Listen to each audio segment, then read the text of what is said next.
Please welcome Dan Haseltine. Thank you. Oh, my life just flashing before me. Thank you for letting me come and share with y'all today. Hope you don't mind if I use the term y'all. I'm from Massachusetts, but I've lived in Nashville for 27 years, which means I've adopted some of the language, so I hope that's okay. Today I wanted to talk about just a few things. I'll tell you a little bit about myself and then share a little bit about what I've learned. So I've been playing music pretty much my whole life. I started playing piano when I was 6 years old. It got me through. Music was the thing that got me through a lot in life. It was my escape. It was the thing that helped explain different things that normally maybe a father would explain in life. But I didn't have access to a dad. My dad was around, but he was not present in my world. He had a lot of challenges. He was an alcoholic, a workaholic. His father had died when he was 10 years old, and so he didn't have the experience of a dad to show him how the world could look. And so as generations after feel the effects of that, my brother and I, my brother was 2 years older than I, we lived in a house where nobody told us about sex, nobody told us about life, nobody told us about money, nobody told us about what it was like to grow and be to be a man. And so music became that for me. I spent hours and hours listening to the radio. If you've ever had that conversation at some point in your life where you were wondering if what your kids were listening to was going to derail them, yes. It will. I listened to rock and roll radio all the time. I was a child of the 80s. One day I woke up in 1985 and turned on the television, and all of my musical heroes had gathered on one stage to raise money for a famine in Ethiopia.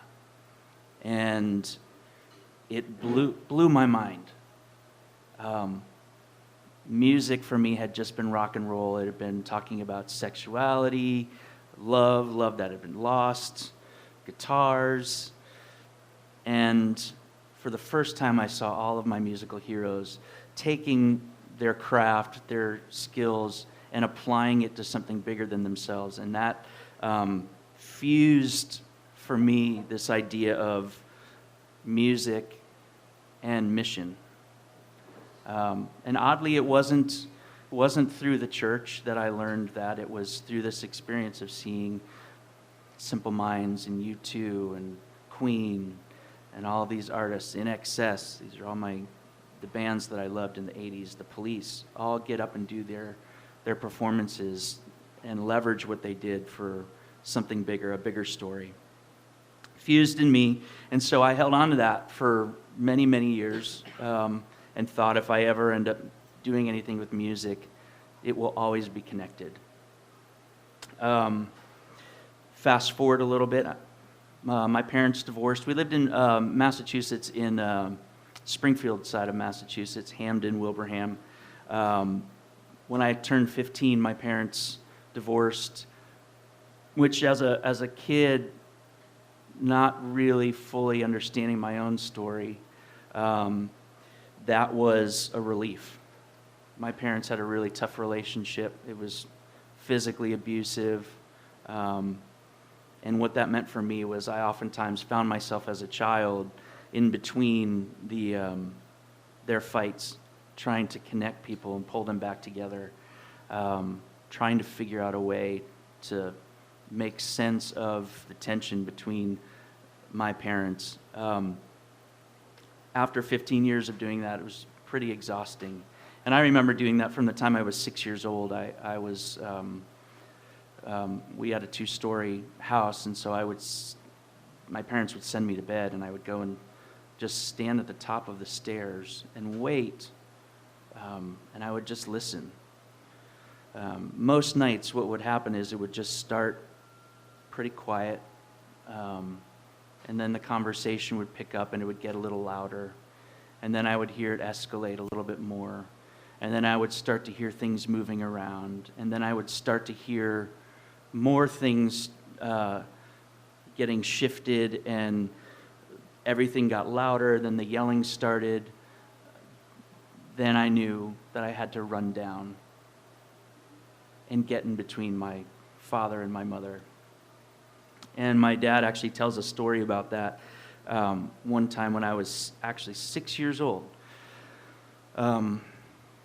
my parents had been in a fight, and they were in the middle of a fight, and I ran down the stairs, and they were standing with my dad at the top of the stairs, and my mom was at the bottom of the stairs to our basement, and my dad had something in his hand. To this day, I don't remember exactly what it was, but he was at the top of the stairs getting ready to throw something, and I stepped kind of swiped beside him and got down like halfway on the stairs and just stood there and terrified as a 6-year-old to step in between my parents and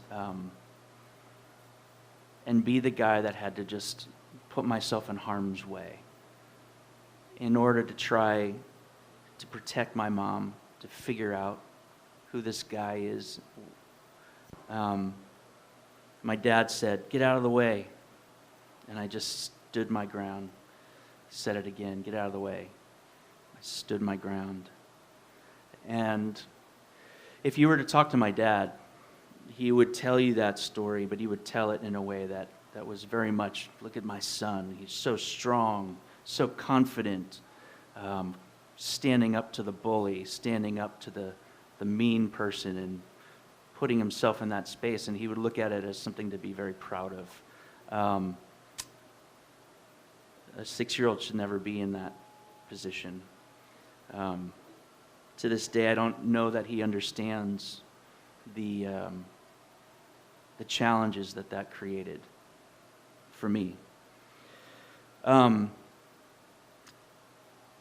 Fast forward from there. So my parents get a divorce. My mom decides she wants to move us down to get out of the cold winters. I hear the cold winters are still pretty rough here in New England. She moves us down to Orlando, Florida. And I spend a lot of time by myself making music. Music kind of found its way in. I kept playing piano. I would hide in my room, sit down, compose music. I really found in that season a strange sort of paradox. My first band was 4 keyboard players. We were nerds. And we used to play new wave music in the 80s together in a warehouse. I don't know that we ever played a show outside of this warehouse. But for us, we felt pretty powerful as 4 guys who all had similar stories, and were all hiding together in a room, making noises on synthesizers. I also learned that music was good for attracting girls at that time. There was a girl in my school that had been in the Miss Teen USA pageant, and she was a singer, and she needed somebody to play the piano for her. I was a freshman. She was a senior, and she asked me to play piano for her, and that's when I knew that I was going to make music my career.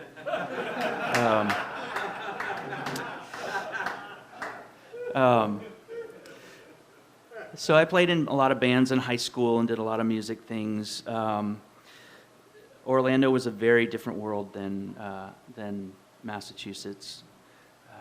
The diversity, the cultural shifts, a lot of that was really, really difficult and a struggle for me. But out of it was the thing that kept pushing me back into music. Music was always that thing that I could go back to. It always explained something, or for me, it allowed me to emote. I wasn't a very emotional kid. I had kind of learned to shut all that off. In the experiences where I felt myself becoming vulnerable, growing up, and if my dad was in the room, it was very often that he would shut that down. Something he would say, the way he would look at me, the way he would just shrug it off or tell me to buck up. So I learned how to just say, okay, I'm not going to be very emotional anymore. And music was the space that allowed me the privilege of having emotion. It was the one thing that could still permeate all of the boundaries and borders and things that I had set up for myself. And I think to this day is still one of the most fluid things we have. You know, I might even go so far as to say that music is a manifestation of the Spirit of God. It is the thing that will, you know, we talk about music in heaven. What else can shift back and forth through the veil? What else goes through walls that way? What else can get to places that nothing else can get to? And so I have this strong sense that music is a big piece of the character of who God is and part of the Holy Spirit.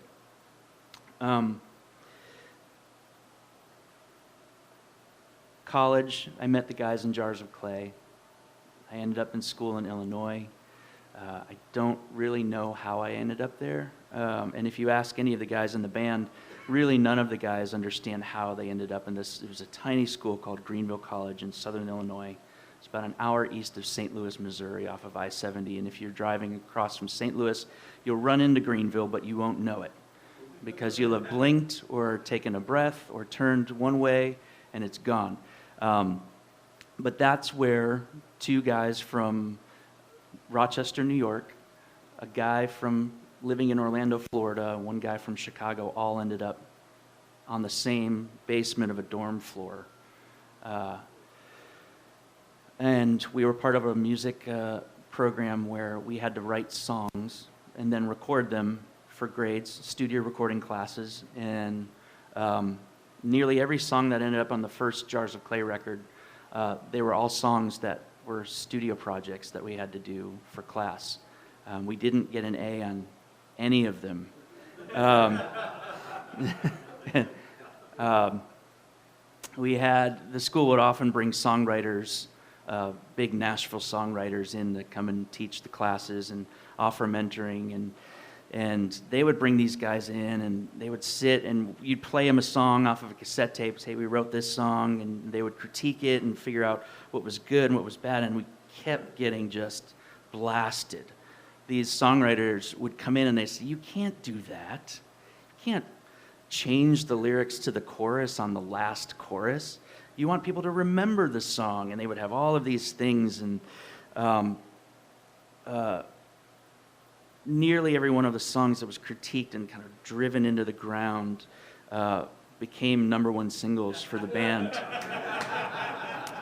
And over the years, one of the great comforts for me has been that I've bumped into these songwriters over the years, and I don't have to say a word. They've just come up and gone, that's right, I was wrong. But Jars had a great career. I can't even believe the things that we were able to do over the years.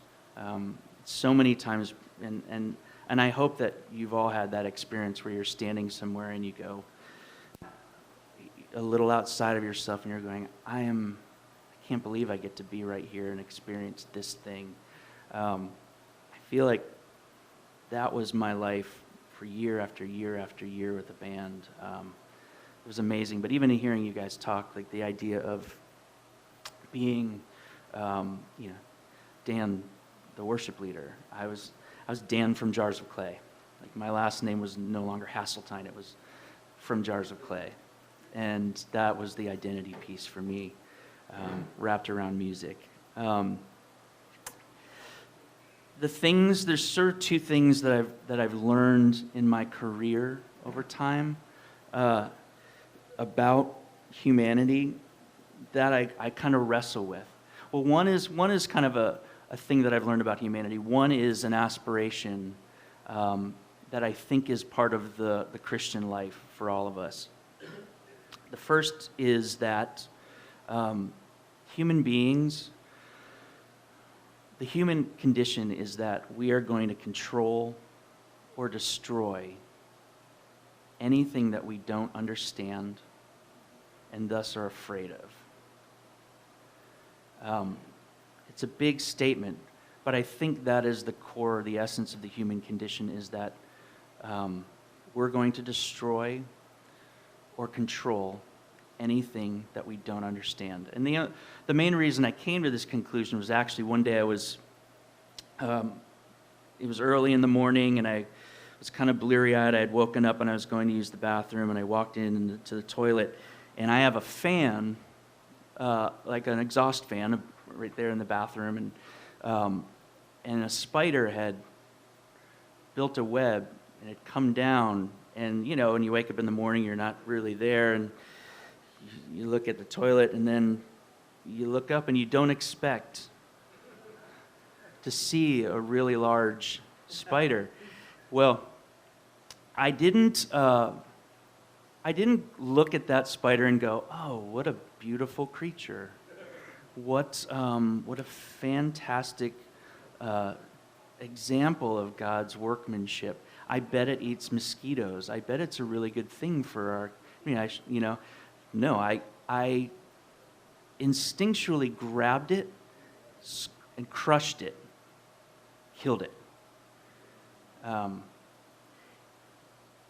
I think I do that all the time, but not to spiders.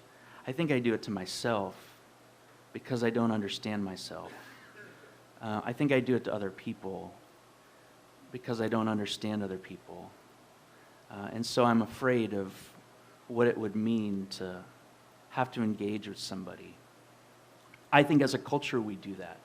I think when people are different from us, I think when they look different, when they sound different, when they act different, that we have this instinct to control the space where we have with them, to control them because they could be dangerous, they could be violent, they could be something that could harm us. And so we want to make sure that we can control that narrative. Or we're gonna find a way to kill them. And by kill them, I don't always mean that it would be a physical death. I think a lot of it is the way that we ignore people. The way that we dismiss people, the way that we diminish people and make them less human than we are in order to kind of stay in control. That's what I've observed over the years, and some of that comes from working, after years of working in Bloodwater, we started a nonprofit organization. God put in our path the story of people in Africa who were wrestling with HIV and AIDS in 2001. World Vision had commissioned a poll where they had asked people in the church, people who were actively involved in the church, true evangelicals, if they had an opportunity to help a person in Africa who had AIDS or was HIV positive, would they? That was the question. And the results had come back, and apparently only 3% of people in the church would help somebody with HIV. Now, the reaction from the church, the loudest voice in the church was, people in Africa are reaping the benefits of God's wrath. This is God's wrath being carried out because of their promiscuity, because of their culture.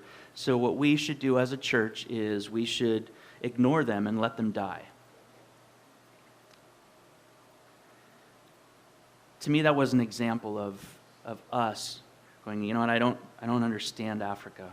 I don't understand HIV and AIDS. And in the U.S., obviously AIDS was connected. It was called the gay cancer, and so it was very much connected to the narrative of sexuality in our country. And the church, you may not believe this or know this, but the church has had a very difficult relationship with sexuality over the years. I'm just going to be honest with you. Yeah, right, yeah. So the whole idea is that this was the church at large saying, you know what? We're going to let them die because we don't understand HIV and AIDS. We're afraid of it, what it could mean. We don't understand people in Africa, and so we're afraid of them. And so they wanted to ignore them. I didn't feel comfortable with that. And at the time, JARS had a platform that was significant enough to change that conversation. And so we stepped into that scenario and spent time sitting across the table with people in Africa, learning about this disease, learning about the way that it affected their lives. One of the things I got to do early on was I was in South Africa, and I had the privilege of getting in a van with about 10 other guys, other men, and where we were in this community, there was no medical clinic, and so they would drive men up over this mountain and then back down to a medical clinic where they would have the opportunity to be tested to see if they were HIV positive or not. It was already a great act of courage for these men to step into this situation, because in this part of South Africa, if you were found out to be HIV positive, you would lose your family. You would lose your job. You would be excommunicated from your community, and you would be left to die alone. AIDS is one of these diseases that doesn't just physically attack a person. It attacks every aspect of their life. Every ounce of dignity that a person has, it will take from you. And so to just get in the van and go, I'm going to go and be tested, was an act of courage. So we're in this van, and it's about a 25-minute ride. It's not terribly long, but everyone's kind of joking, and it's pretty boisterous and loud, and people are just cracking up. It was really just a wonderful time. And then we get over the hill, the men get tested, and a few hours later, we come back over the hill. And what I remember of that drive is that it was completely silent on the ride back. And all of these men found out that they were HIV positive. So they're all staring out the windows and wrestling with this tension. Do I tell my family? Or do I just keep living until I get sick and die? But then I infect my wife. Is that okay? What are the choices that I now have to live with in this experience? It was a profound experience for me because it was the first time that I connected the human story to this disease. Like, most of the time everyone's talking about it as millions of people are affected by this disease, and for the first time I sat with people and I saw the process, the way it started just tearing a person down. Now AIDS is also a disease that destroys the immune system. So some of the other things we've seen when we were there in Africa were that a lot of people live in communities that don't have access to clean water. So they get things from rivers and streams and lakes, and it's all of the bacteria and things that are in the water that they're having to drink that's actually killing them because their immune systems are down, and they're forced to drink water that's not clean. And so we decided that our work was going to be the work of helping people in communities that were really affected by HIV have access to clean water. Because if the church wasn't willing to have a conversation about AIDS, I bet they were going to be interested in having a conversation about water. And it worked. And we've been doing this for 15 years. We partner with small little organizations on the ground, and we build them up, African-led, African-founded. It's the most impactful kind of work you can do because we're pouring dignity back in. So that's what we've been doing. But that was an example of the way even the church at large will look at a situation and go, you know what? I'm either going to control the narrative, pad myself from that suffering, or I'm going to get rid of the thing that could cause me pain, which I think is the opposite of what Jesus really called us to. The second thing that I wrestle with, knowing that about humanity, is I was just watching this video that it was on the internet. There have been a lot of these, but you've got people coming back from the military and surprising their kids or their spouse, and you probably all watched a video here and teared up a little bit about that, and it's amazing. But you see, what always gets me is the embrace that happens. Like when a dad shows up or a mom shows up from the military in a classroom, and the child turns around and just jumps up and grabs hold, and there is nothing in between that embrace. I think that's the goal of the Christian life. That's the goal. That's the aspiration for all of us. I think Jesus has made a way for us to have an embrace with the people around us with nothing in between. But we don't like that. It's not comfortable to us. It's vulnerable. It puts us in harm's way. And so we are constantly putting things, shoving wedges in to keep us from having that embrace. It's more comfortable to be at arm's length than it is to be embracing somebody. And I keep going back to this idea that if I could just take what is that human condition of controlling or destroying things, if I could just not be so afraid, then maybe there's a chance that I wouldn't put so many caveats in the way of me being able to love somebody well or letting somebody love me well. I think the people that we destroy the most are ourselves. I think the caveats that we put in place are the things that tell us that we don't deserve it, we're not worth it, we don't have what it takes to have that kind of embrace with somebody else. We put things like culture and morality, ethics, anything you can think of, we put in between us and other people to justify why we can stay at arm's length. I think a meeting like this, a group of guys, the work that we're all really a part of is the work of the Holy Spirit to keep pulling those things back off. We put something on the table. Jesus takes it off. We put something else back. Jesus says, no, I want you to have what has been made available to all of us is this embrace with nothing in between. No fear, no pretense, no sense of justice or injustice, this sense of forgiveness and connection to other people around us. And that is the work that I've been doing my whole life. It's the story of taking people from one place and another place and trying to pull them together and knowing that God will show up in the midst of that. We were talking earlier, just to finish up, this idea of, we always hear the phrase, when two or more are gathered, that Jesus shows up, all right? That he's there, that God is in the room, the Spirit is moving and present.